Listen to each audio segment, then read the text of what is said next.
월세가 3개월치 이상이 밀리면 계약을 해지할 수 있는 권리가 생깁니다. 계약 기간이 얼마나 남아있는지도 상관없이 월세가 3번 밀리게 되면 바로 계약을 해지하실 수 있는 겁니다. 네, 안녕하세요. 여러분들의 민생구조대 민사전문 정재현 변호사입니다. 임대인분들이 가장 난감하실 때가 바로 임차인이 월세를 밀릴 때일 겁니다. 정말 마음고생을 많이 하시거든요. 한 가지 사례를 말씀드리면 상가 건물의 임대인께서 1층 상가를 임대해 주었는데 임차인이 월세를 계속 밀리는 겁니다.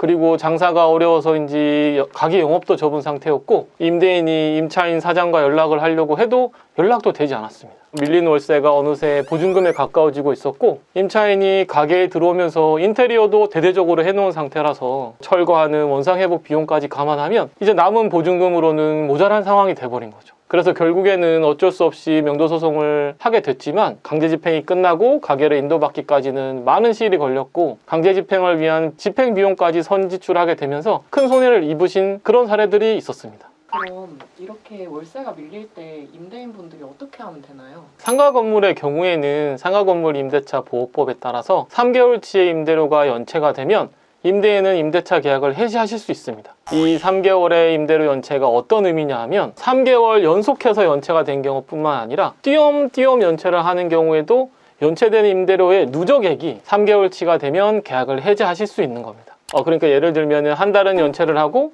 그 다음 달은 또 내고 또 다음 달은 연체를 하고 이런 식으로 연체를 해서 그 연체된 임대료의 누적액이 3개월치가 되면 해지를 할 수 있는 것입니다. 간단하게 말씀드리면 누적액을 기준으로 해서 3개월치가 연체가 되어야 합니다. 그래서 만약에 한 달 연체가 되고 이것을 갚고 또 한 달 내지 2달 연체를 하고 이것을 다 갚고 하는 경우라면 연체된 임대료의 누적액이 3개월치가 되지 않기 때문에 이런 경우라면 막 한 달씩 또 2달씩 연체한 횟수가 3번이 넘어가더라도 해지를 하실 수는 없는 겁니다.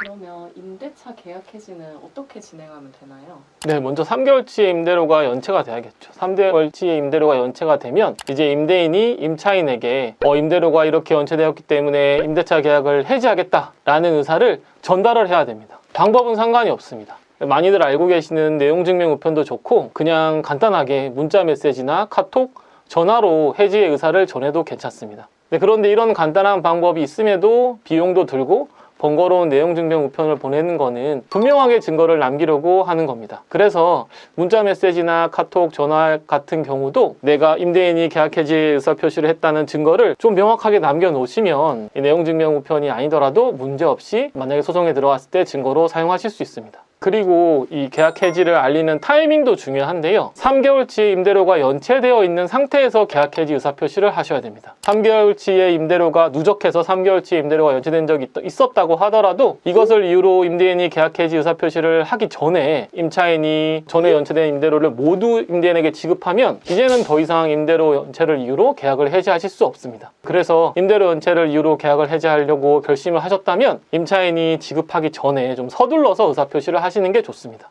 그러면 밀린 월세가 너무 많고 보증금이 적은 상황에서는 좀 계약 해지하면 손해볼 것 같은데 이거밖에 방법이 없나요?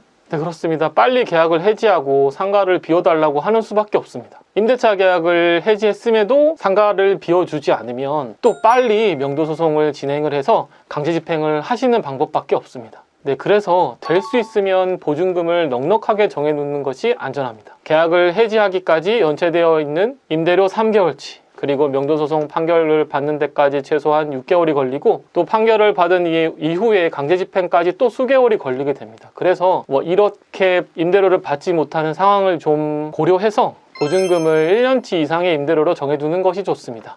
아주 안전하게 한다라고 하면은 2년치 이상으로 정해두는 것이 제일 좋겠죠. 네, 그리고 또 재소전 화해조서를 이용하는 방법도 있습니다. 재소전 화해조서란 양 당사자 사이에 어떤 분쟁으로 소송에 갈 수도 있을 것이라고 예상이 되는 경우에 소송으로 가기 전에 미리 판사님 앞에서 서로 합의한 내용을 진술하고 그 진술한 내용이 조서 형태에 기재되면 판결과 같은 효력을 가지는 화해조서가 만들어지게 됩니다. 이 화해조서를 권원으로 해서 강제집행을 할 수 있게 되는데요. 이걸 이 임대차 계약에 이용을 하는 겁니다. 임대료 연체로 인한 계약 해지 그리고 계약을 해지한 이후에 상가를 돌려받기 위한 명도소송 그리고 명도소송의 2심 판결을 받기까지 또 기간이 많이 걸리게 되는데요. 바로 이 명도소송에 소요되는 기간을 줄이고 바로 강제집행을 가능하도록 하기 위해서 이 화해조서를 미리 만들어 놓는 겁니다.